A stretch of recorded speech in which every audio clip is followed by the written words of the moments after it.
Hey everyone, Hello. and welcome back to the show where we talk about everything beer and rugby. So it's the Rugby World Cup soon, and I've been doing some brewing for it. Yes. And you have? Yes, and Good. we'll be ready, hopefully, for the final. Yeah, sure. So hope you guys have as well, and if you haven't, this is a good show to watch because we talk about dry hopping.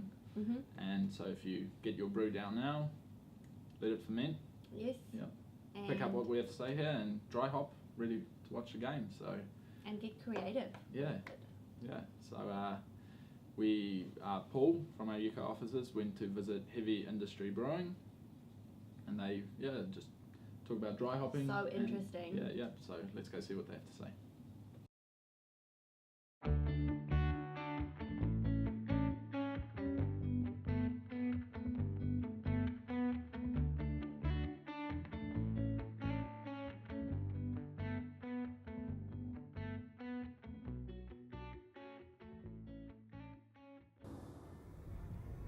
Hi guys, we're here at Heavy Industry Brewing in North Wales on a lovely sunny day, and we're here with Tom, who is owner and head brewer here, and we're going to talk a little bit today about dry hopping, and Tom's going to give us some tips for that hopefully.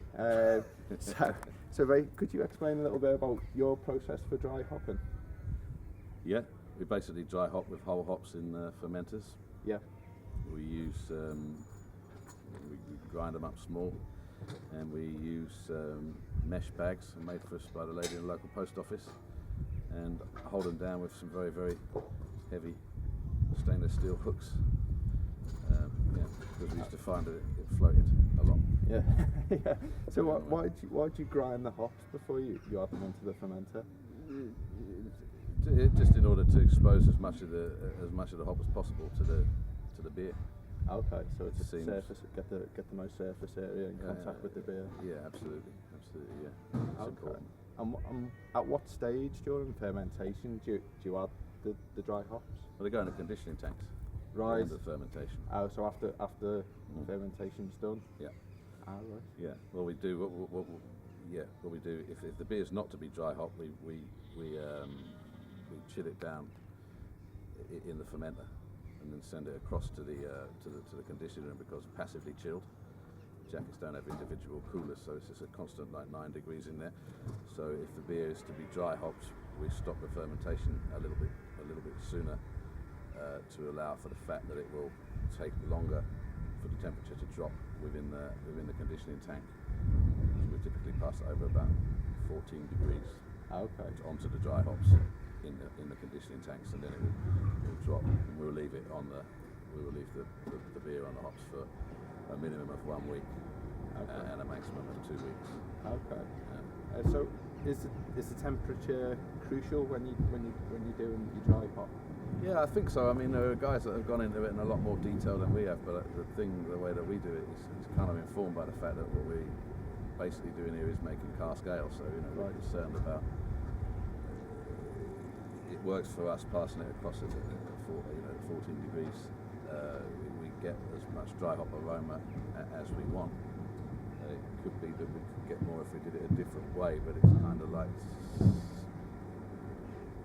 we're kind of tied in by what it is that we're doing. Okay. By making the cask ale and not wanting the yeast to take any more of the residual sugar out of the beer in order for it to re-ferment in the cask. I'm with you. That is why we do it at 14 degrees. It may well be that if you did it at a higher temperature, it'd be better.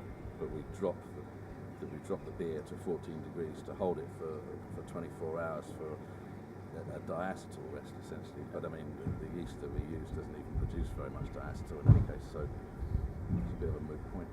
Okay. But I mean, it may well be, and I'm sure if you did it warmer for longer, it would be. If you're doing it, if you're doing like US style craft beer and you're fermenting the beer right out, do what you want then, can't you? Right. Okay. So Joe, you said you use mesh bags. Is that just so it's easier to get them in and out when you're transferring the beer, or is there? Well, another yeah, no. reason for that? Well, I mean, you just don't want that muck in your beer. Yeah. I mean, if you try and keep it in those bags, it's like a tea bag, isn't it? It's just steeping in there. I mean, there have been times when, a couple of times when we were quite green and the bags broke in the conditioning tank. And I had to take the hop strainer off the kettle and employ that in the racking out process, which it wasn't the greatest. Had to keep changing it over all the time. So sows them good, sows them strong. we have no problems now. Okay, cool. And how do you decide which beers it is that you're going to dry hop?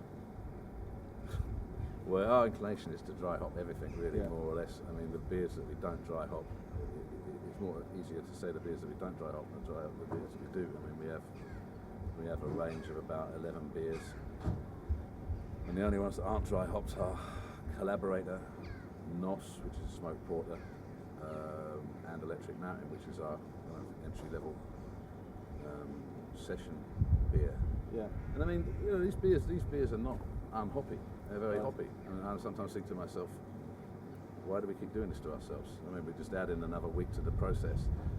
We have limited storage. Yeah. And as we sell more beer, it becomes more and more of a problem. I mean, we currently got funds to stretch our tanks out to 10 barrels, and that should kind of get rid of the problem. But every time we solve a problem, we seem to think that we can do more dry hopping, and we end up causing ourselves more problems. So at some point, we've got to stop. And I do think, there's nothing wrong with these beers that aren't dry hop. Why don't we make a few more of them? I mean, Yeah. But our inclination is to dry up everything because that's the way we like it. It provides that depth of flavour and that.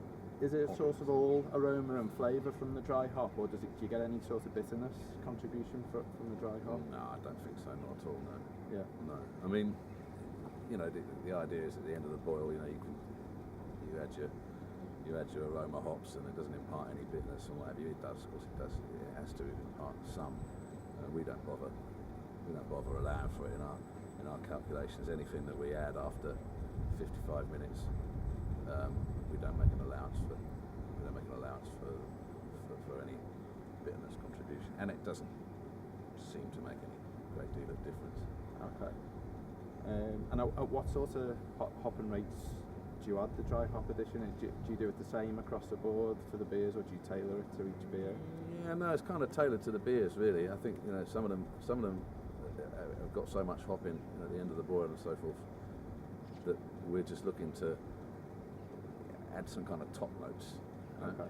They've got a nice dense kind of hop profile, like go right way through the middle. We're just trying to put the cherry on the cake with that. You know what I mean? But with some of them, we want to put a lot in. So I mean, in some beers, we will use as little as half a kilogram in a 5-barrel tank, In a 5-barrel, 820 litres. Yeah. But in others, we're up to 1.7. I think there is a level of diminishing returns. Yeah. Definitely. So as I say, it is an art. You could spend your whole life studying this. So we get what we want out of it. Currently, we're very, very busy. I mean, I have to do delivery driving and this, that, and the other. Hopefully, in the future, we get a few more bodies on board. Then I get to drop back more into the brew house, and we can actually do a little bit more studying around this. And the fact that we hopefully have 2 10-barrel conditioning tanks that we can actually adjust the temperature of individually rather than passively chilling in the conditioner will allow us to do this. So it's always hard in this game. Trying to allocate time, funds, resources. It's never enough money all the time. Experimentation is the key, would you say? Yeah, I think so. Yeah, I mean absolutely. I mean, you start finding out, what works with your setup, your homebrew setup, and then making it work for that. Yeah, absolutely. Yeah. I mean, the trouble is you get going and you just start running out of time. Yeah. There's not enough time for anything. Hopefully, we'll buy some more time to get back in and do some more experimenting. But right now it certainly works. I think the stuff that we're doing is comparable to other people who are obsessed with dry hopping. Yeah. No, that's great. That's a really fascinating insight into your process, and I've picked up a few tips of some things I'm going to try a little bit differently in my next homebrew. So thanks very much for that. My pleasure. Cheers. Cheers. That's awesome. That's a really good information. Yeah, no, I love to dry hop. Yeah. You get all that flavour. Such good flavour out of it. And I think what I'm going to do for especially this World Cup is I'm going to choose a hop that resembles the All Blacks, and then hopefully for the final, How are you going to do that? I'm just gonna be creative. A strong hop, Think outside of the box. a winning hop, Yeah, hop that'll win. Yeah, definitely. yeah, we'll do that. And yeah, be ready for the final. Cool, yeah. So, cheers. Thanks for watching, and we'll see you next time. Cheers, bye.